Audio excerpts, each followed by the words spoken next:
Hello everyone, আমি চন্দ্রিমা। আমার চ্যানেলে আবার সবাইকে অনেক অনেক স্বাগত জানাই। আশা করি সবাই খুব ভালো আছেন, সুস্থ আছেন। আমাদের প্যারিসের দিন শেষ। সকাল সকাল বেরিয়ে পড়েছি আবার সুইডেনের পথে পাড়ি দেওয়ার উদ্দেশ্যে। এখন ভোর ৬টা মতো বাজে, সূর্যও ওঠেনি। আমাদের ফ্লাইট বেলা ১১টার দিকে। ইভান কিন্তু এখনও ভাবছে ও কলকাতা যাচ্ছে, তাই এত খুশি। আসার সময় ভেবেছিল কলকাতা যাচ্ছে, কিন্তু প্যারিস নিয়ে চলে এসেছি। সে কি কান্না! কমপ্লিট হলো না, শেষ হলো। 1/3ও কমপ্লিট করতে পারিনি। এতটাই বড় জায়গা, এতটাই হিস্ট্রি। তো we will come back again soon, I hope. Yes, will come back. ভুল হবে কি হবে না সেটাকে সম্পূর্ণ এবার তোমার উপর ডিপেন্ড। ও এবার তো তোমার পার্টি, এবার তো না আমি পার্ট করে দিচ্ছি। তো সেই বিমানের কান্না থামানোর জন্য বলা হয়েছে যে ঠিক আছে, আমরা প্যারিস থেকে কলকাতা যাব। কিন্তু ফ্লাইটে উঠেই তো বুঝতে পারে এটা কলকাতা যাওয়ার ফ্লাইট নয়। তারপরেই শুরু হয় বায়না, কান্না। একটু এদিক ওদিক করে ভোলাতে হয়, ওই আর কি। ভালো ভালো কিছু খাবার অর্ডার করে ফ্লাইটে চলে এসেছি মেট্রো স্টেশনে। এই মেট্রোটা ডিরেক্ট এয়ারপোর্টে গিয়েই থামবে। আমাদের যেখানে হোটেল ছিল 45 মিনিটস এয়ারপোর্টটা। কিন্তু আসার সময় আমরা তো সেরকম রাস্তাঘাট রুট চিনতাম না। প্রায় 1.5 ঘন্টা লেগেছিল। সেই ঘুরে ঘুরে বাসে করে করে আসতে হয়েছিল, কিন্তু যে ডিরেক্ট মেট্রোই আছে সেটা জানতাম না। প্রথমে ট্রেন, তারপর মেট্রো। 45 মিনিটে পৌঁছে যাওয়া যায় এয়ারপোর্টে। এখন এই বাড়ি চলে যাওয়ার কথা ভাবলেই গায়ে জ্বর আসে। এত সুন্দর ওয়েদার। বেশ গরমও ছিল, খুব ঠান্ডাও না, খুব গরমও না, মোটামুটি ওয়েদার। এইসব ছেড়ে এখন সেই মাইনাস টেম্পারেচারে গিয়ে উঠতে হবে, প্লাস অন্ধকার। কিন্তু প্যারিস যা দেখলাম আর ঘুরলাম, তাও অনেক কিছু দেখার সৌভাগ্য হয়নি। এরপরেও হ্যাংওভার থেকে বেরোতে প্রচুর সময় লাগবে। আবার যে কবে আসবো জানি না, কিন্তু আবার আসবো তো অবশ্যই। এখানে ওই ব্যাগের ট্যাগ হয় না, ওই ট্যাগগুলো বার করে ব্যাগে লাগিয়ে নিতে হচ্ছে। এসেছি কিন্তু অনেকক্ষণ, কিন্তু ওই সিকিউরিটি চেক আর লাগেজ চেক ইন করতেই আমাদের প্রায় 1.5 ঘন্টার ওপর কেটে গেল। এরপর আর এই ডিউটি ফ্রিটা ঘোরার সৌভাগ্যই হলো না। এটাই তো সমস্যা হয় প্রতিবার। হাতে 3 ঘন্টা এক্সট্রা সময় নিয়ে আসলেও সিকিউরিটি চেক ইনে এত সময় লাগে। পরে যদি ভাবি যে আমি রিটার্ন এসে এগুলো ঘুরবো, সে আর সময় হয় না। একদম বোর্ডিংয়ের 0.5 ঘন্টা 45 মিনিট আগে গিয়ে গেটের সামনে পৌঁছাই। প্রচুর কিছু কেনাকাটার প্ল্যানিং নিয়ে প্যারিস গেছিলাম, তারপরে সেরকম কিছুই কিনিনি। মৈনাক বলল ডিউটি ফ্রি থেকে কিনে নিও, ওখানে আরও সস্তায় পাবে। তারপরে এই এয়ারপোর্টে এসে এত দেরি হয়ে গেল যে আমাদের বোর্ডিংয়ের ঠিক 15 মিনিট আগে গেটের সামনে গিয়ে পৌঁছেছি। তো এয়ারপোর্ট থেকেও কিচ্ছু কেনা হয়নি সেরকম। কোথাও গিয়ে 2-4টে ভালো ভালো জিনিস না কিনলে আমার মনটা যেন শান্তি হয় না। এখন বোর্ডিং শুরু হয়ে গেছে। প্রথমের দিকে একটা ইনফরমেশন ভুল দিয়েছি। আমাদের ফ্লাইটটা 9টা আর 10টার কাছাকাছি ছিল, তাই এখন বাজে সকাল 7:30টার মতো। এখন আমরা ফ্লাইটে উঠছি। যদিও ফ্লাইটে ওঠার পরও ফ্লাইট প্রচুর লেট করেছে, ছাড়তে ছাড়তে প্রায় 10টা 10:30 বাজিয়ে দিয়েছে। সেই কারণে আমার টাইমটা একটু গন্ডগোল হয়ে গেছিলো। যাই হোক, আমাদের সুইডেনে পৌঁছানোর কথা বেলা 2টো নাগাদ। Les ceintures s'attachent, s'ajustent et se détachent de cette façon. Your seatbelt is fastened, adjusted and released as shown.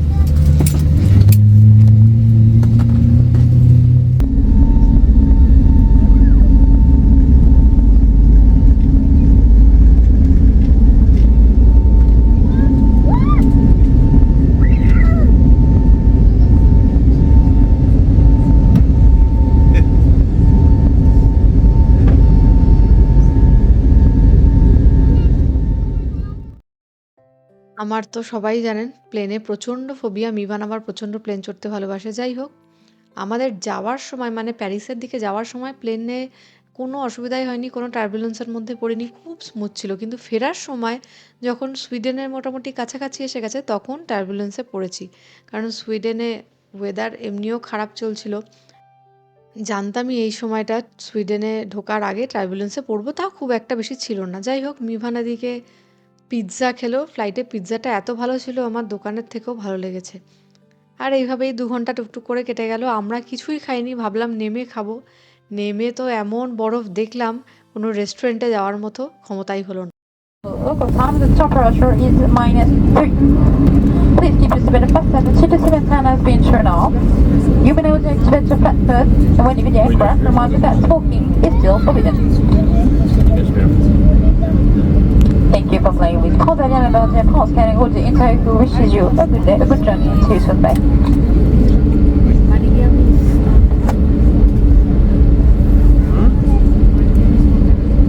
Snow?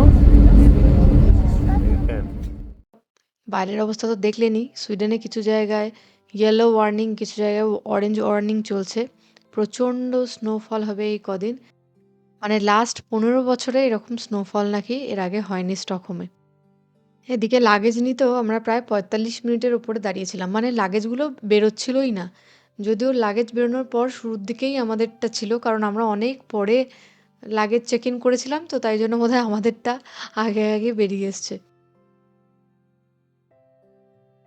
এইবার খালি বাইরের অবস্থা দেখুন। আমার তো দেখে এত আনন্দ হচ্ছে, আমি তো বরফ ভীষণ পছন্দ করি, আমিও মিভানও, কিন্তু মৈনাকের পক্ষে খুবই কঠিন হয়ে যাবে গাড়ি চালানো। শুধু তো স্নো জমে আছে তা নয়, কন্টিনিউয়াস স্নোফল হচ্ছে, আর সেটা যখন গাড়ির সামনে কাঁচের ওপর এসে পড়ে বারবার, খুব অসুবিধা হয়। এবার দেরিতে স্নোফল শুরু হয়েছে, কিন্তু এমন স্নো হয়েছে, আমরা এবার হাত জোর করে বলেছি বাবা আর দরকার নেই আমাদের।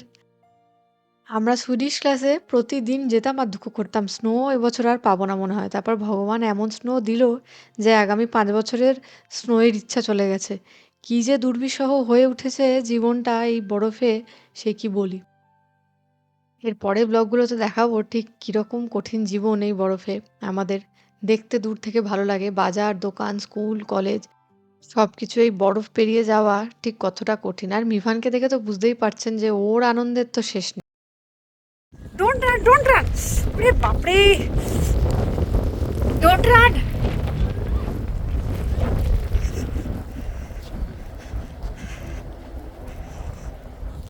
আমি এই ওরে বাবারে করে কেন চেঁচাচ্ছি বলুন তো? আমি তো জ্যাকেট মোটা পরে আসিনি। মিভান আর মৈনাক তাও জ্যাকেট পরেছে। আমি জাস্ট কোট পরে গেছি, যে কারণ জানি প্যারিসে তো খুব একটা ঠান্ডা হয় না। আর এসে তো বাইরে সুইডেনে গাড়ি পার্কিংয়ে গাড়ি আছে, তো গাড়িতেই উঠে পড়বো। কিন্তু এইরকম যে অবস্থা হবে সেটা তো জানতাম না, তাহলে একটা জ্যাকেট নিয়ে যেতাম। ঠান্ডায় পুরো হাত, পা, মুখ সব ফ্রিজ হয়ে গেছিলো। আঙুলগুলো ফুলে আমার পুরো যন্ত্রণা শুরু হয়ে গেছিলো। এইটুকু টাইম মানে জাস্ট কার পার্কিং অবধি যাওয়া। মিভান ঠিক স্কুলে যাওয়ার সময় এরকম বরফে গড়াতে গড়াতে যায়, ফেরার সময়ও তাই। যাই হোক, এখানে গাড়ির অবস্থা খালি দেখুন, এই এত বরফ ছেঁচে তারপরে যেতে হবে। গাড়ি স্টার্ট করতেও মোটামুটি আধ ঘন্টা লেগে যাবে। এদিকে আমি চোখ খুলে তাকাতে পাচ্ছি না, আর মৈনাক যে কি করে গাড়ি চালাবে, প্রায় 100 কিলোমিটার রাস্তা। হ্যাঁ আরে গাড়িটাকে তুমি ঘোরাবে কি করে? I will make him inside. Come. Let him sit and Go go go lock the seat belt. go go go go No, go I is going inside. go go You don't go. Lock him the seat belt. I will go inside. গাড়ি চালানো শুরু করেছি, প্রায় আধ ঘন্টা 45 minute ওই গাড়ি পরিষ্কার করতে গেল। এরপর মৈনাকেরই সবচেয়ে কঠিন কাজ। আমি তো একটু একটু হয়তো ঘুমিয়েও পড়ব, কিন্তু আমি চেষ্টা করি মৈনাক যখন গাড়ি চালায় যতটা সম্ভব জেগে থাকতে পারি, কিন্তু এতই টায়ার্ড গাড়ির পিছনে বসে থাকতে থাকতে ঘুমিয়ে পড়ি। ওদিকে মিভান তো পুরো ঘুমাতে ঘুমাতেই বাড়ি ফিরেছে। এখানে মাঝ রাস্তায় দাঁড়িয়ে বললাম মৈনাককে যে আমি একটু ছবি তুলবো, ভিডিও তুলবো, তাই জন্য ও দাঁড়ালো। এবার এই জায়গাটা চিনতে পারছেন না, অনেক সময় আমরা যখন স্টকহোম সিটির দিকে যাই, গাড়ির জানলা দিয়ে পাশে বিশাল বিশাল মাঠ দেখা যায় সবুজ, সেই জায়গাটা এইটা। এখন আর সেটা দেখলে চিনতে পারবেন না, পুরো সাদা হয়ে গেছে চারিদিক। একদিনের স্নোতে এই অবস্থা। এখনও টানা 3 থেকে 4 দিন স্নো ফোরকাস্ট আছে। চলে এলাম সেই চেনা রাস্তায়, চেনা বাড়িতে।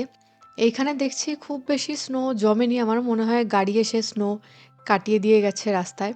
ওই এয়ারপোর্টের দিকটা অনেক বেশি ছিল। যাই হোক, এবার ঘরে ঢুকি।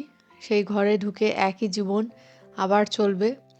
সামার অবধি এই সময়টা একটু ডিফিকাল্ট হয়, কারণ এখন তো মোটামুটি সব উৎসব শেষ। সেই পয়লা বৈশাখ যখন আসবে তখন আবার শুরু হবে এখানে একটা উৎসব উৎসব ভাব। আজ জানুয়ারির 5 তারিখ এসে দেখে মনে হচ্ছে ও বাবা, এখনও তো ক্রিসমাস ডেকোরেশনগুলো তোলা বাকি আছে। আজকেই সব খুলে স্টোরে দিয়ে আসবো, না তো আমার ঘুম হবে না। কবে সেই ক্রিসমাস চলে গেছে। বাড়ি ফিরে আর ভিডিও সেরকম করার এনার্জি হয়নি। এখন সন্ধ্যে 7টার মতো বাজে। এখন এসছি দোকানে বাজার করতে। কিছুই তো বাজার সেরকম নেই, টুকটাক জিনিসপত্র রয়েছে।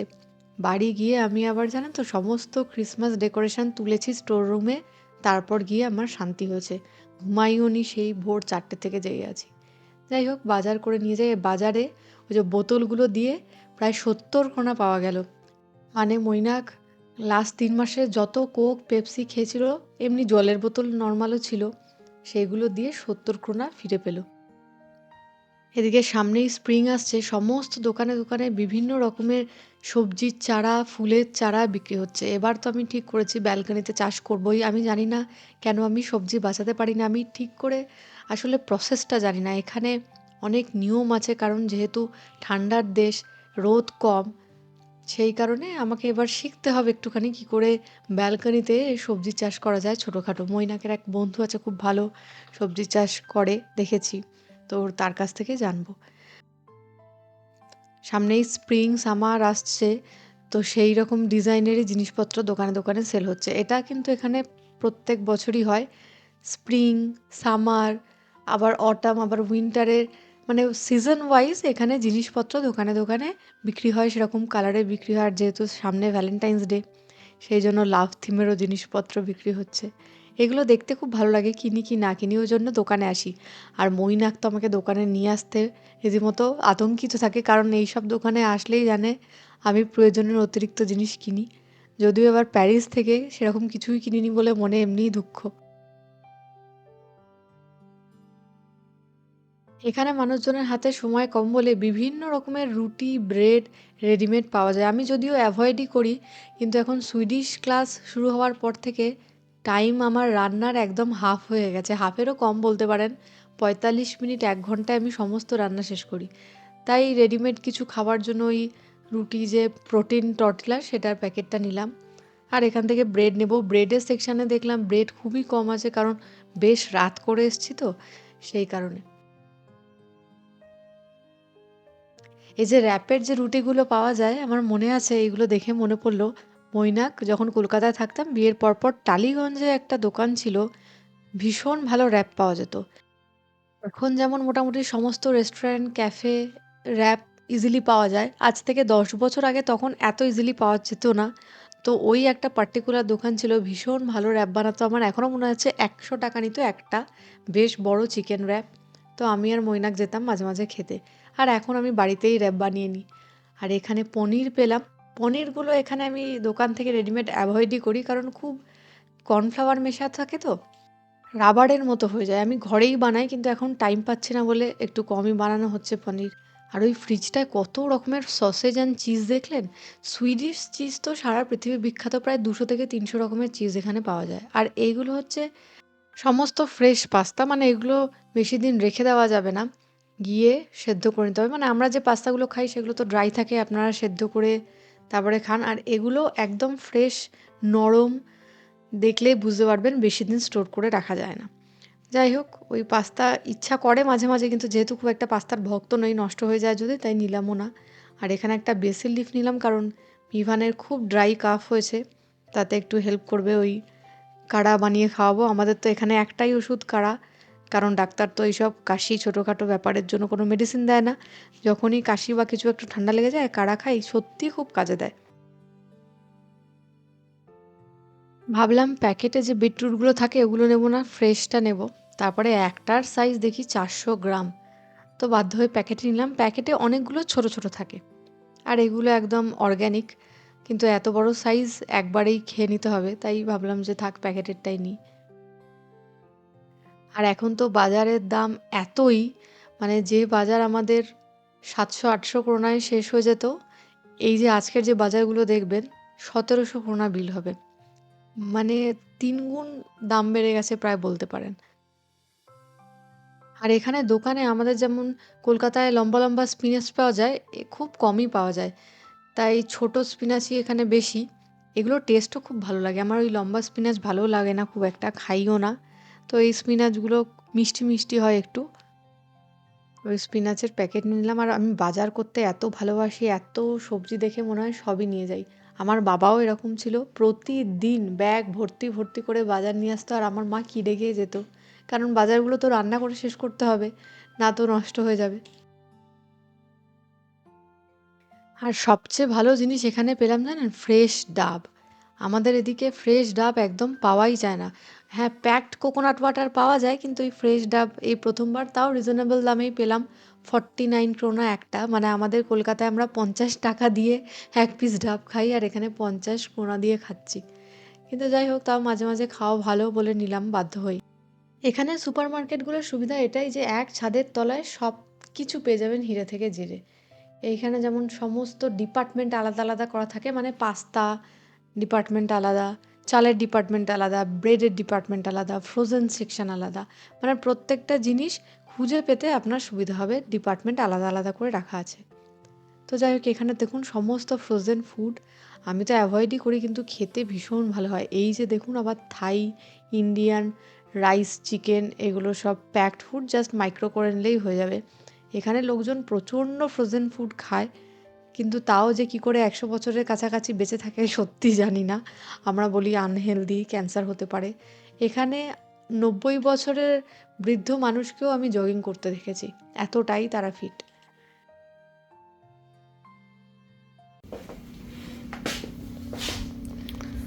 এই যে সব বাজার, পনির পেয়েছি অনেকদিন পরে, আর সবচেয়ে বড় কথা ফ্রেশ ডাব পেয়েছি।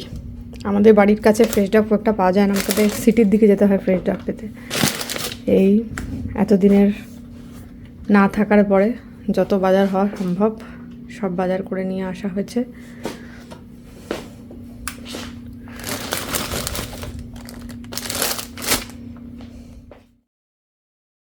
আজকের ডিনার একদম সিম্পল, কিছু রান্না করার সময় বা ইচ্ছা কোনোটাই ছিল না।